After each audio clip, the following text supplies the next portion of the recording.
Благодарим на господин Георгиев. А сега давам думата на областния председател на Движение за права и свободи град Варна, господин Сали Табаков.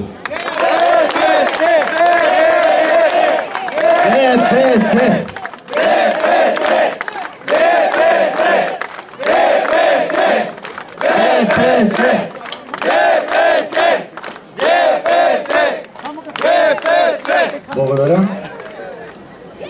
Уважаеми господин председател на ДПС, уважаеми господин председател на Младежко ДПС, уважаеми заместник председатели на ДПС, уважаеми членове на ЦОП, уважаеми депутати, скъпи гости и жители на Медовец. Тук сме се събрали, за да отдадем почет на жертвите от възродителния процес на Зефе и Шакир. Аллах рахмет елесин, меканлары дженнет олсун.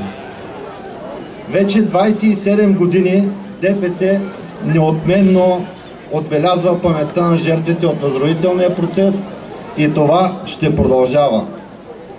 Майските събития са един от най-трагичните периоди в най-новата българска история. Властта на Тодор Живков беше разклатена от тези събития и това ще бъде оценено от историята.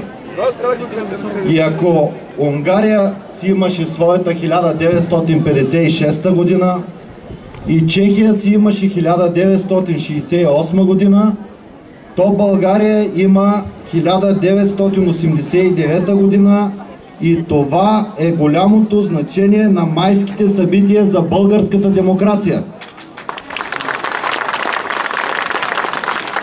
Докато ДПС го има, ще има гаранция за вашите права, свободи, имена и религия. Въпреки, че някои наши бивши съпартийци искат да присвоят нашите заслуги за общността ни. Но това няма как да стане, дами и господа.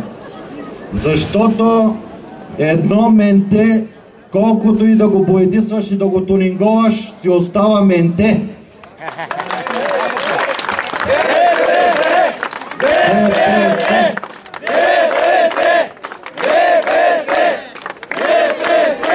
ДПС е марка и не подлежи на копиране.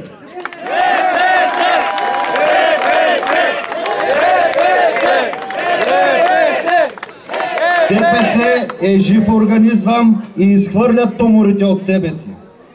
Никой не може да изжегърка ДПС. Никой не може да подмени ДПС. Защото нашата кръвна група е ДПС.